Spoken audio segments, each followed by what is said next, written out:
আন্দোলনের আগে বলতেন যে আন্দোলন করার কি দরকার, তোমাদের দরকার পড়াশোনা করা, তাইলে তো আর আন্দোলন করতাম না, শেখ হাসিনাকেও ভাগাইতাম না।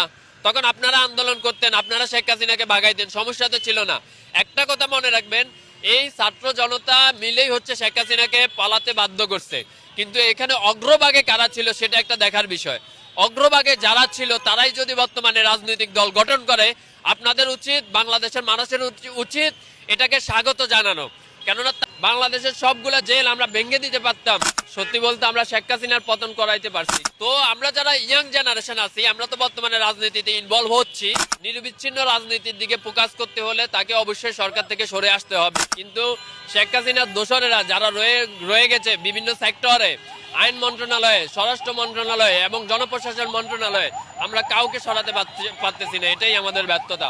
সিরিয়ার মতো যদি আমরা স্বাধীনতা, যেদিন আমরা শেখ হাসিনা পালাই গেছে এই দেশ থেকে, ওই দিন যদি বাংলাদেশের সবগুলা জেল আমরা ভেঙে দিতে পারতাম, তাহলে এই দেশ স্বৈরচার মুক্ত হয়ে যেত একেবারেই। কিন্তু এখন পর্যন্ত শেখ হাসিনা মুক্ত হয়েছে, কিন্তু স্বৈরচার মুক্ত হয় নাই।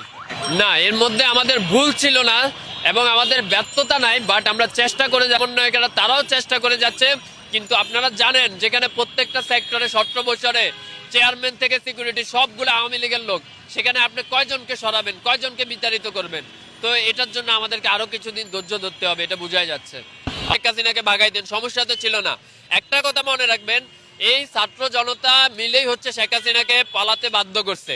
কিন্তু এখানে অগ্রভাগে কারা ছিল সেটা একটা দেখার বিষয়। অগ্রভাগে যারা ছিল তারাই যদি বর্তমানে রাজনৈতিক দল গঠন করে, আপনাদের উচিত, বাংলাদেশের মানুষের উচিত এটাকে স্বাগত জানানো। কেননা তারা যদি আন্দোলনের সময় যদি এগিয়ে না আসতো, তাহলে এই দেশ শেখ হাসিনার এই কবল থেকে কখনো মুক্তি হতে পারতো না।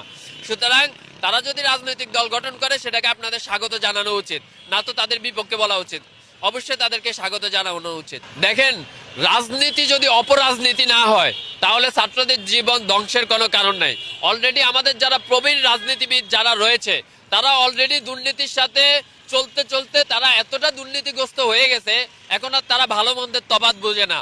তো আমরা যারা ইয়াং জেনারেশন আছি, আমরা তো বর্তমানে রাজনীতিতে ইনভলভ হচ্ছি বা কেউ সামনে হবে। সুতরাং আমরা দুর্নীতির সাথে অতটা ওতপ্রোতভাবে আমরা